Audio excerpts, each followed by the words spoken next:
തോട്ടത്തിൽ silver collections, Thottathil arcade, opposite Sayana hotel, TB junction, Muvattupuzha.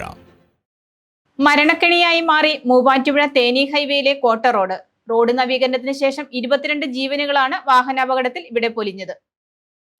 വാഹനയാത്രക്കാരുടെ ജീവനെടുക്കുന്ന കുരുതിക്കളമായി മാറി മൂവാറ്റുപുഴ തേനി ഹൈവേയിലെ കോട്ട റോഡ്.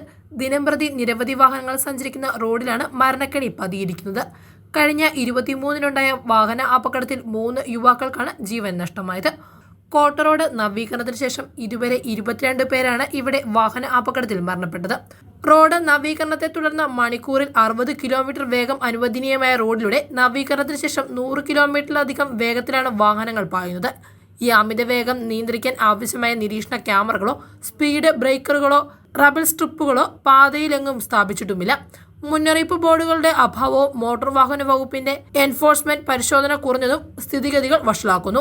കൊടും വളവുകളും വരുന്ന വാഹനങ്ങൾ കാണാൻ കഴിയാത്ത വിധത്തിൽ കുത്തനെയുള്ള കയറ്റങ്ങളും പാതയിൽ മരണക്കെണി ഒരുക്കുന്നു.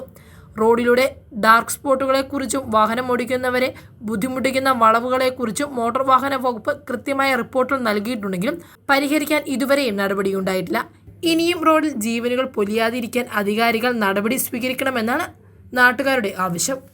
News desk, Muvattupuzha news. എന്റെ കാഴ്ചയ്ക്ക് ചില ബുദ്ധിമുട്ടുകൾ അനുഭവപ്പെടാൻ തുടങ്ങിയത് ഈയിടെയാ. ആദ്യം ടെൻഷനായി. മകളാ പറഞ്ഞത് അഹല്യയിൽ പോകാൻ. അഹല്യയ്ക്ക് 30 വർഷത്തെ പാരമ്പര്യവും വിശ്വസ്തതയുമുണ്ട്. അഹല്യയിലെ വിദഗ്ധരായ ഡോക്ടർമാരുടെ ചികിത്സ കൊണ്ട് എനിക്ക് എന്റെ കാഴ്ചശക്തി പൂർണ്ണമായും തിരിച്ചു കിട്ടി. ഇപ്പൊ എനിക്ക് ഈസിയായി വായിക്കാം. നേത്ര സംരക്ഷണത്തിന് നമ്മുടെ Ahalya. Ahalya foundation eye hospital, കേരളത്തിൽ എല്ലായിടത്തും.